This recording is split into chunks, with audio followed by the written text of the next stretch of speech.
from W2R Solutions. Hello, friends. If you are joining us on Facebook, LinkedIn, YouTube, we're trying to get this everywhere because Leila is amazing. And I've been so honored to work with her this last year. And so many of the things that we worked on are common gaps and challenges that come up for basically every entrepreneur at some point in the journey, and especially in the first few years. And so it's just really important, and I'm really excited for the things that we're going to talk about and the wisdom that Leila has to share. Hello, welcome, Leila. Hi, thanks for having me. It's an honor to be here. And yeah, if I can help other entrepreneurs like me who were in my shoes last year, it'll be great. Yay, awesome. Okay, so if we could start, if you can share with people a bit about what you do, who you are, and how you help people and companies. Yeah, certainly. So just as background, we may probably know that the climate crisis is here, and we could just kind of base that off of the extreme weather events that have been happening all over the country and all over the globe for the past couple of years. Anyways, so as a result, more and more consumers are just demanding environmental transparency and responsibility from the brands that they support or that they buy from. And so my work is helping those brands to not only tell their story of their impact, but also just measure what their impact is, their environmental impact in terms of carbon footprint, whether it's just like for their product or their organization as a whole. How do they quantify their environmental impact? How do they work on reducing it? And then the last step is how do they communicate that to their consumers, educate them so they can make the right decision. So my work is really all about carbon footprint, measurement, reduction, and communication. Amazing. Awesome. And when we met already a year and a half or so ago, you had already been working in that space for a few years, doing a variety of consulting and contracts. So where does your passion and your drive come from? Because I know that has always been with you. And what we're going to get into is how people can recognize like that drive and passion and allowing that to fuel, not being afraid to do the right hard things to make your business more profitable. But if you could share a bit of that, because I think everyone can relate to when you feel a passion or a why for something.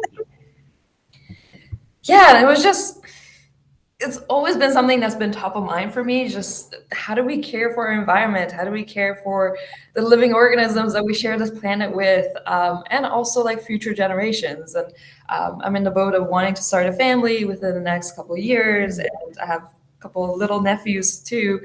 And I just think of like the world that they're gonna have when they're my age. And is that gonna be a good place to live? Anyway, so I guess it's just, I think often we think that some huge problems are there for someone else to solve, but that someone else can be you, like that someone else. Yes. Can be you. So I wanted to say like, I'm doing my part so that I'm doing as much as I can. I want to contribute as much as I can to the climate crisis in the way that I know how. So it's just helping brands to educate consumers, and hopefully that makes a difference at the end of the day. Awesome. And welcome to those who are joining. If you have questions, please drop them in. Any questions at all about Leila's work. And specifically, we're talking about if you're a solopreneur, but you have this bigger vision, like Leila is sharing, that's an amazing vision, like wanting to be a part of helping to address the climate crisis and helping companies to become more sustainable and share that story with their audiences. So when we think back like a year ago, when we started working together, coming into it, I think you have had challenges that I had early in my business and that a lot of business owners face, which is some of the inconsistencies around revenue and feeling like you're the only one doing all the things.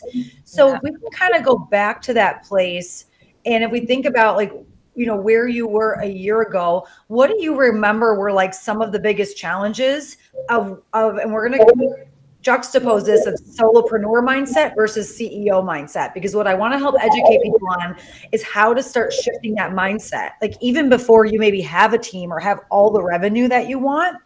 So what do you remember about a year ago, like what some of the biggest pain points were that you were experiencing as a solopreneur? Oh my gosh. How much time do we have? I feel like it was so many. Like, not only was it just lack of clarity of like, okay, is my service valuable? Like, who's gonna pay for this? How much should I really have packages for? Like, can I, like, there's gotta be a max. Like, no one's gonna pay more than $500 for this. Yeah, so those were some of my challenges. And also, I don't know, maybe others kind of struggle with this too, but I find something that was really interesting, just like a topic or a new avenue that I could take. And I was like, oh, I really want to go down this road. This is interesting. Should I go do it? Like, is this kind of like a shiny object syndrome? I'm just being distracted. So I just felt not organized in my direction. Yes. If I could just be derailed so easily. And I think that's part of the problem with many solopreneurs is that like they just do too much time. And also try to be like too many things to everyone. Like I can't solve every environmental problem for every business. I just had to kind of like narrow my focus too, and I needed help doing that. So amazing. yeah, Amazing. So I think you hit on a few really good ones. I wrote them down so we can like hit on each of them because I think each of them are important. So the first one I heard was lack of clarity of vision. And so what advice do you have around that? Because I think a lot of it can sometimes be rooted in some limiting beliefs of like, can I even think that big? Like a lot of times we think, how can I even see a future where I have a staff if right now I can't even pay myself? So like, what would you say to the Leila of a year ago, right? Like, or someone else who might be struggling with that? What advice do you have from your experience about allowing yourself to see the bigger vision? How have you been able to do that? yeah, I think part of it is just trying to figure out what it would make possible for me to get to that point. So when I have this thriving business that's helping brands, whatever, that's great from my passion perspective. But also, what does that make possible for me in my personal life, with my family, with my finances? So that has helped me kind of move the needle and just stay focused. And you've helped me a lot with that as well. And also, it's just a matter of understanding that I don't need to be a master at everything. Like, I don't need to know all the pieces. And there are other people who do know all the pieces and people I can hire. And, it could be little pieces here and there, like someone for the graphics, someone for the PR, someone for the writing. So, yeah, it's just a matter of, I want to do this. I don't need to do it all. I can get help. That's the doing it all. And I think that's where people really struggle because they recognize they can't do it all, but then there's that rub of, but I don't yet have money to necessarily like get the support.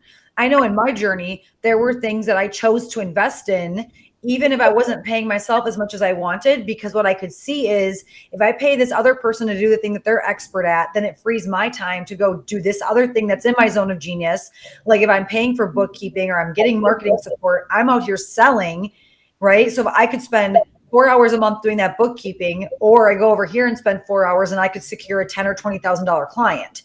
And when we start grow a business, every founder usually needs to do sales.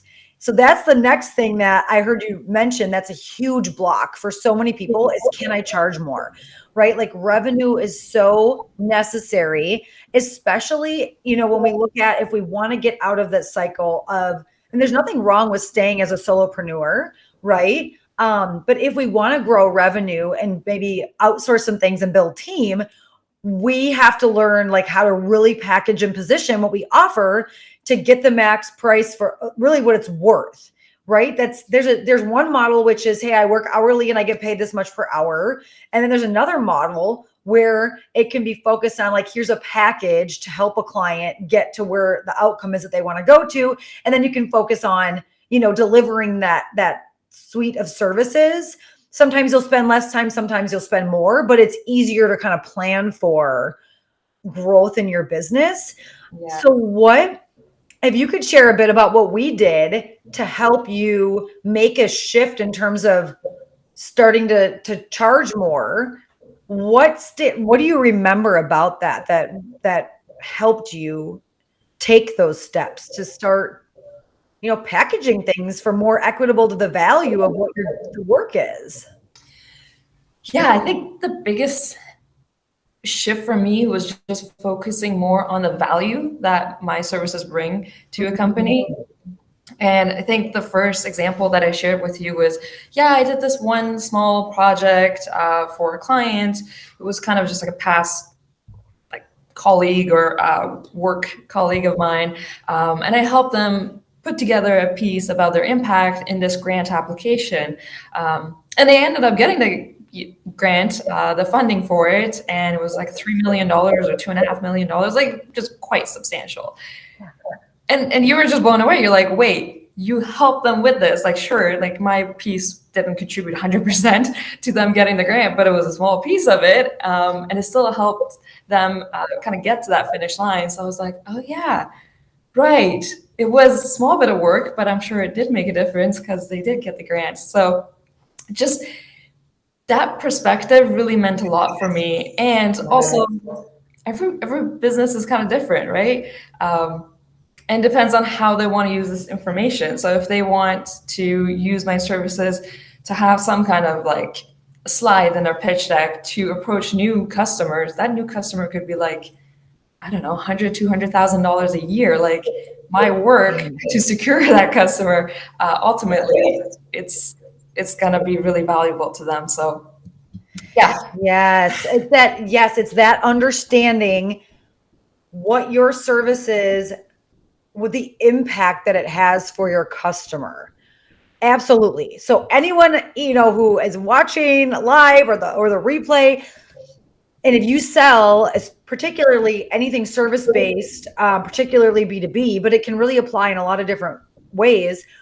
When we can understand the outcome that our services have for our clients, that can really build the confidence in how to tell the story, do your messaging, package it, pitch it, sell it. Because otherwise, like often people can just, if you're undercharging constantly, that's what can keep people in that cycle of feast or famine and never being able to like bank enough money or plan ahead with projections if everything's just hourly and kind of waiting for it to come your way. Whereas if it's a package that you're working with a client on and you really can have that more strategic conversation with your clients, right? Then they can understand and really see and really maximize the value of working together in that way. It flips the script from like seeing you as, oh, this is someone that's just like hourly that we just call on when we need a task done, versus this is a strategic partner who's helping us move our business forward. Yeah, problem solve, see the forecast what the problems will be. And I think it just changes the energy too. I feel like at the beginning I was like, oh, is that too much money? Like, is this okay? And there was like that weird energy. And I'm just like, yes, this is my price. And I track the big clients because I'm charging more now. So it's just, it's like a different energy game altogether. 100%. I love that you were talking about that. So let's take people to the point, because a lot of people, we at different points in our journey can get really stuck energy or like really have limiting beliefs or self-doubt. So if you think back a year ago, you had opportunities, you had clients, you were on your way. And then if we look from there to now, like really you've tripled your revenue and you're getting more consistent and more opportunities. So if you go back to that place though, what do you remember about how you were feeling? Even when we were having conversations around, hey, this is how I can help you with business strategy and through coaching, because there's so many people that come our way who say they want to do the work, but then they totally talk themselves out of it because they say they can't afford it. Nobody has the money sitting around usually either. Let's just be real about that. Because if you did, like, you wouldn't necessarily need help figuring out how to make more money and get it systematized. So what was present for you that you remember about like the self-doubt or the fear that came up? It was a lot.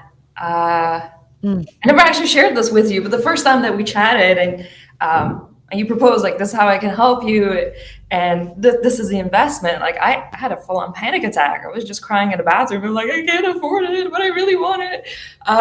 And I was like, okay, like maybe just now, like just like let it go. And I was just like, okay, you know, like I looked at other options and nothing like spoke to me the way you did. So I was pretty bummed. And then, sorry. No, I'm loving this. Like no, just keep going. There's so much in this. Not that I want anyone to have a panic attack. And sometimes if that's a person's journey, like that's the journey. Sure. You know? Yeah. Like I think about all the times I've been in freaking pain, but also like it was more painful because I knew the thing I wanted to invest in was right. Like I'm going through another iteration of this right now. Like there's some things I could focus on that are guaranteed money, but I'm feeling pain because I'm like, my focus needs to be here because there are some big things coming next year. And it only feels painful because it's scary. But okay, so keep talking. So like it was so we scary. had a conversation, you felt seen, you felt like it would help you get where you want to go. You didn't have the money, panic attack, you're crying. Panic attack. Yeah. So I just like retreated and I was like, okay, well, maybe it's just not for now. And then I think I attended your strategic planning in December. And just at that point, I felt like I had a little bit more clarity and you helped me just put together goals. And I was like, okay, this is really good. And so when we chatted, again, it was the same fears that came up, just like self-esteem issues of like, what if it doesn't work out? Like, what if I can't step up and actually do the work that you recommend for me to take my business to the next level? So it really wasn't even like anything like, is Amber able to help me? Like, I knew you could. It was more about me and like, can I do this? Like, can I do this all the way? Or is this going to be a waste of money? And so it was just like, oh, so I don't believe in myself and my abilities to do the work and be committed to this process. So I think that's where I made the shift. You know, it was like, okay, yes, it is a lot of money, but like, I'm not going to be on the streets. Like I have other, you know, safety nets that will catch me and I'll be fine.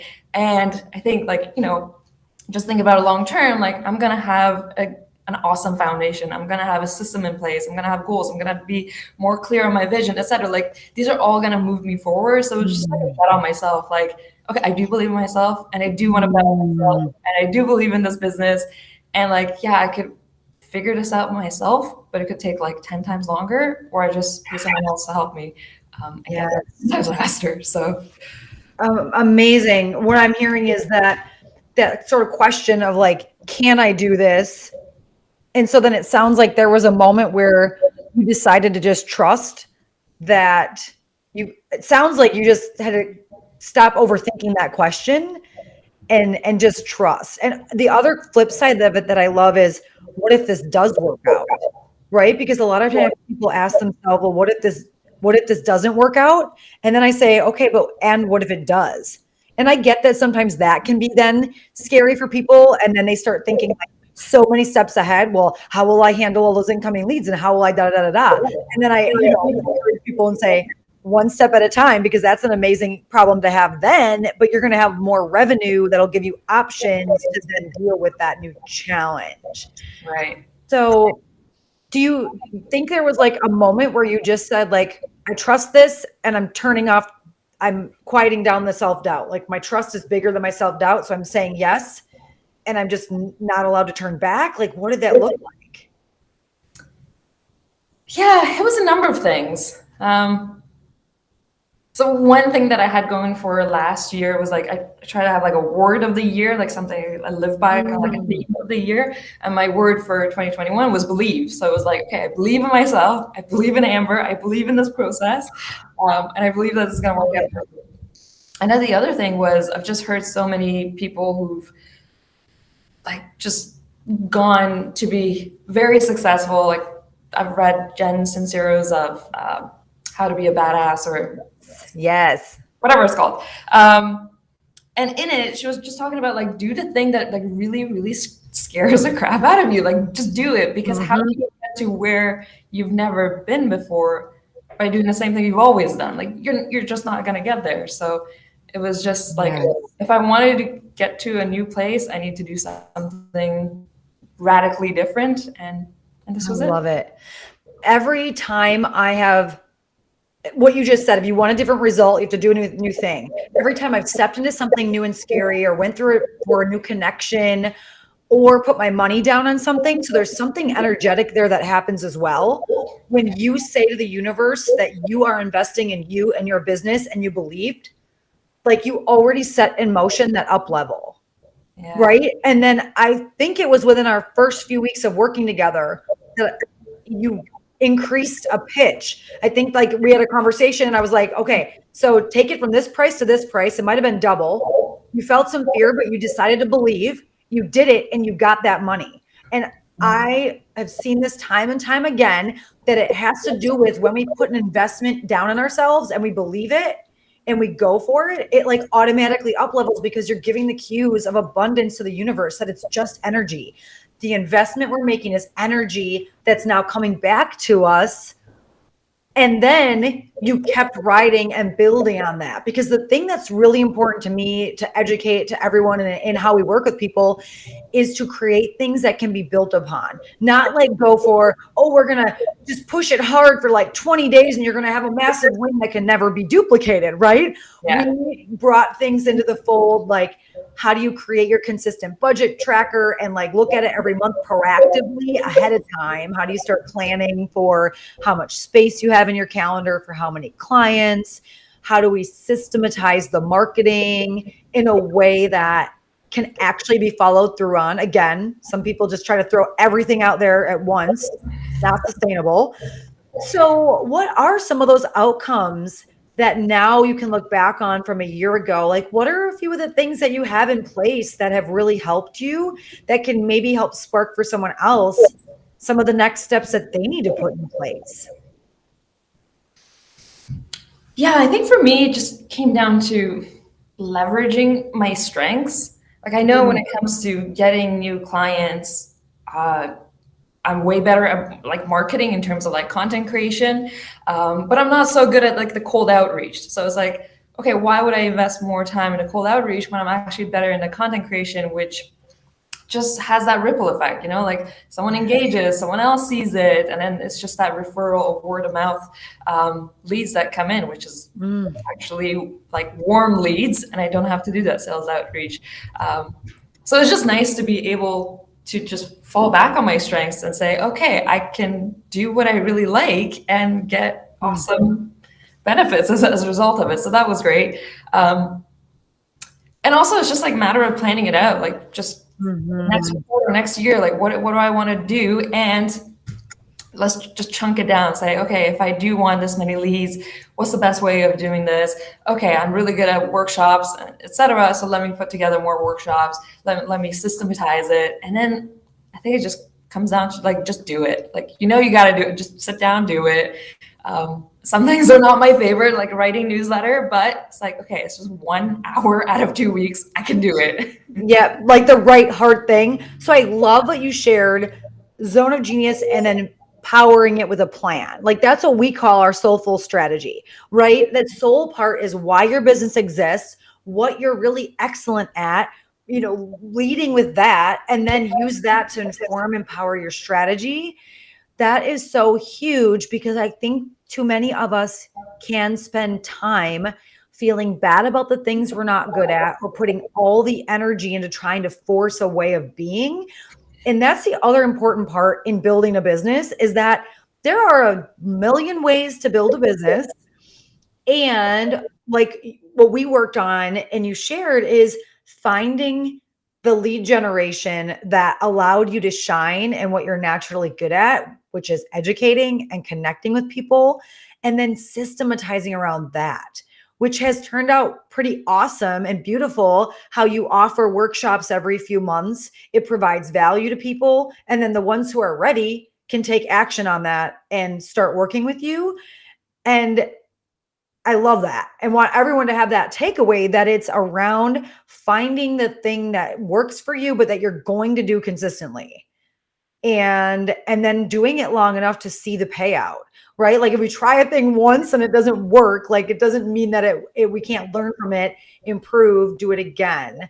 So Fantastic. Fantastic. So if you were to think about like a few pieces of advice that help people make the shift from solopreneur mindset to CEO mindset, like getting more proactive, Mm. what are just like the top thoughts that come to mind around advice that you would give for someone who maybe feels like they're all alone, they're stuck in doing it all themselves?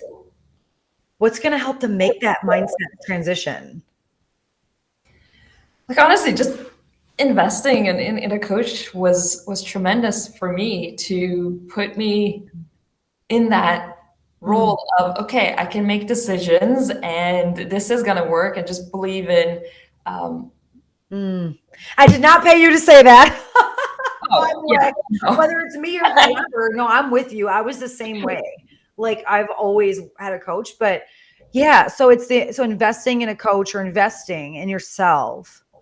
Yeah, and that way you're also like not alone. It was great Mm. to be like, have someone that I know I can text or reach out to when Mm. stuff is falling apart. I'm like, I don't know if this makes sense. What am I doing? What's going on? Is this the right thing to do? Right. Have someone in my corner, and also like the weekly calls, just connecting with other entrepreneurs. Yes. Community. Yes. That's Community. huge for me too. Like all our private coaching clients, we have an option to integrate with community. I love that you brought that up because am I echoing? Sorry, I think, oh, I didn't know if you muted yourself. Because we, it can be lonely if we're the one running the business, but we don't have to do that alone. And by having community in some way, so important, so important. Exactly. Yeah, and it's just nice to know that you're not alone. And that you're facing the same struggle that everyone else is facing, that you're not unique in your struggle. Yep, Yeah, absolutely. amazing. Well, welcome to the new people joining. We're going to be here a few more minutes live. So now's your chance. Please put your questions in the chat if you have any questions at all for Leila or for myself. And so before we wrap up, Leila, is there anything else that you would love to share then? If there are people who could be prospective customers for you, who's a good fit? What kind of company? Just talk about that again. What Yeah, would be a good fit to reach out to work with you? sure.